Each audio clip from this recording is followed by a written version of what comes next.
Sí, siempre se preocupaba y eso, las matemáticas sobre todo yo creo que le gustaban y sabía explicárnoslas muy, muy detalladamente para entenderlas y se preocupaba siempre de cada uno.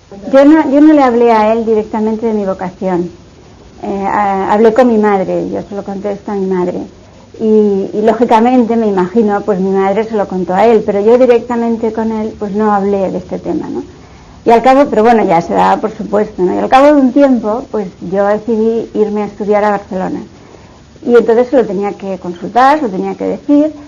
Y ese día, me acuerdo muy bien, ese día pues no estábamos pocos en casa, solamente estábamos José Mari, María Luisa y yo, y entonces papá no llegaba a la hora de comer, ¿no?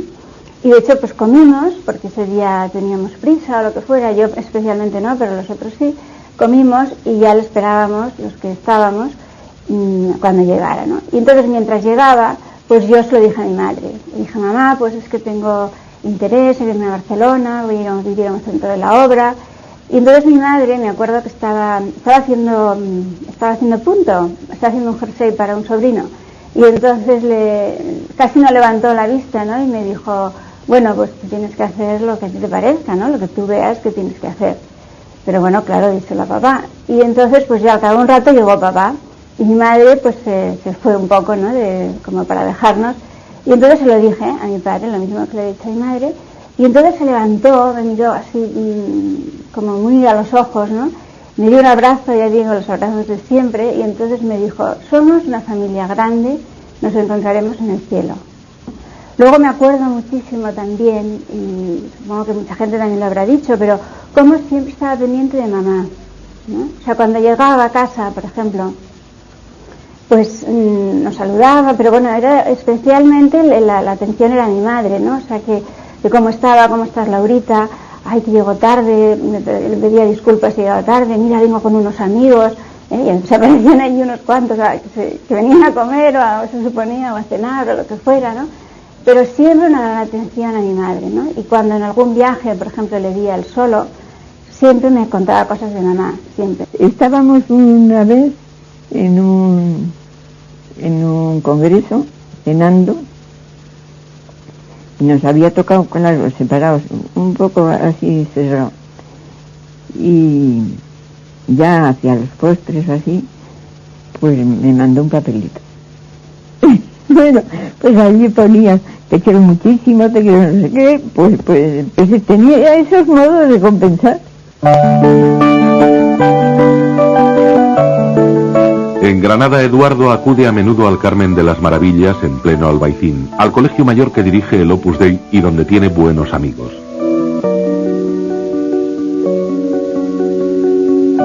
Participa en actividades culturales y atiende a enfermos. Poco a poco va profundizando en la búsqueda de Dios que inició 10 años antes. A fines de mayo de 1952 encuentra la definitiva vocación de santificarse en el Opus Dei. La decisión la ha tomado en tierras segovianas, en Molino Viejo, donde ha pasado unos días de retiro. El 1 de junio pide la admisión como supernumerario del Opus Dei, y esta será la definitiva razón de su existencia: santificarse con el trabajo profesional y con la atención a su familia.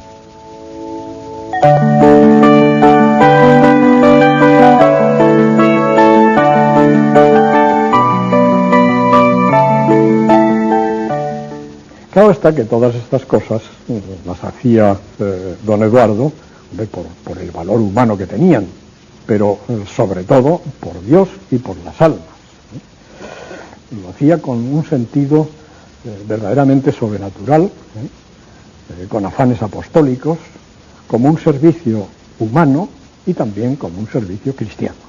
Y buscaba la unión con Dios, por supuesto que en la oración y en los sacramentos, y con una vida intensa, pero también la buscaba esa unión en medio de todas esas actividades profesionales. Alguna vez, pues en un intervalo entre un enfermo y otro enfermo, pues se dedicaba a leer un poco un libro de lectura espiritual o a hacer un rato de oración o algo así. Es decir, metiendo su unión con Dios en todas sus actividades, en su ambiente profesional, en su ambiente familiar, en las relaciones sociales, que tenía muchas, también, pues en todo eso lo llenaba así. Y encontraba en esa entrega, en ese servicio, encontraba pues, y el considerarse hijo de Dios, encontraba pues las raíces para su alegría impresionante, que era, y por la felicidad desbordante que se le apreciaba totalmente en cualquier momento, en cualquier ocasión. Sobre las 10:30 de la noche, cuando llegué a su casa y demás, me encontré a toda la familia de pie allí rezando la salve a la Virgen, que tenía una imagen de la Virgen, y estaban rezándole en voz alta la salve a ella. Yo creo que fue más bien en Pamplona, que ya la Virgen estaba en casa, cuando ya empezamos los sábados a rezar, a cantábamos la salve, y en el mes de mayo también, si no todos los días, pero siempre se hacía algo especial a la Virgen, sí, aquella Inmaculada tan bonita. No, la cuestión religiosa nos dejaron mis padres siempre con una gran libertad, nos dieron una buena formación y se preocupaban de que tuviéramos las ideas claras, pero nunca nos insistieron, yo no lo recuerdo, ¿no? Pues rezar. O sea, yo me acuerdo que mis padres, era bastante habitual que rezaran el rosario por la noche. Pero bueno, nosotros lo oíamos simplemente, y si alguien quería pues se le añadía, pero no era una oración que rezáramos todos juntos, ¿no? Era un hombre de profundas convicciones religiosas que impregnaban toda su vida. Eso me gustaba enormemente, porque así en él coincidían perfectamente un buen hombre y un buen médico. Eso es algo que se ve muy pocas veces en una misma persona. Hay grandes personas que son unos médicos mediocres y grandes médicos que suelen ser personas horribles. 1958. Granada. Cájar. Una carrera brillante. Eduardo es decano de la Facultad de Medicina desde hace 7 años. Sin embargo, en ese año, 1958, en el que además es nombrado vicerrector de la Universidad de Granada, cambia de nuevo el rumbo de la vida de Eduardo. Invitado por el profesor Jiménez Vargas, decide incorporarse a la incipiente Universidad de Navarra en Pamplona. Atrás queda Granada, un espléndido porvenir académico, la placentera vida del jardín de Cájar, y se abre la aventura de empezar de nuevo para contribuir a la forja de un sueño.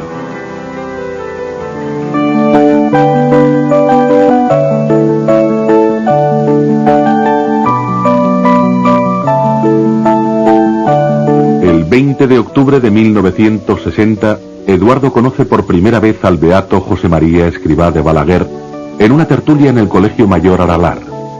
Eduardo por fin comprende por qué y para qué vino a Pamplona.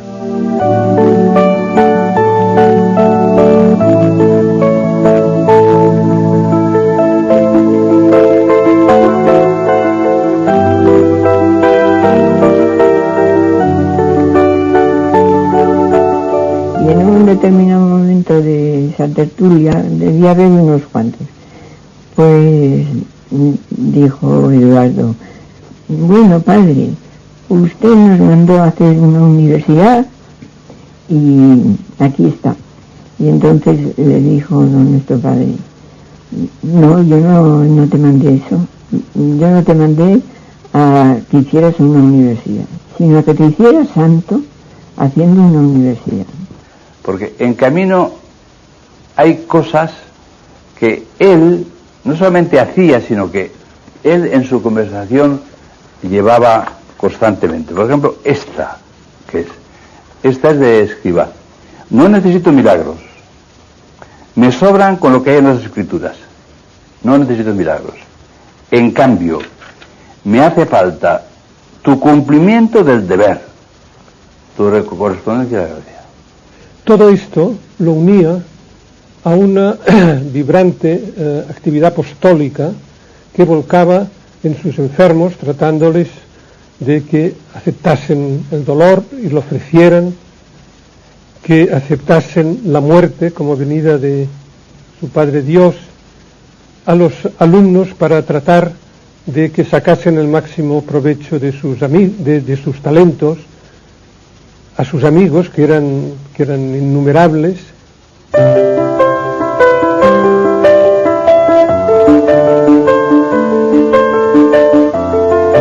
la Clínica Universitaria de Navarra será su tarea diaria. Allí dejará una huella imborrable entre sus pacientes, residentes, amigos, sobre todo, amigos.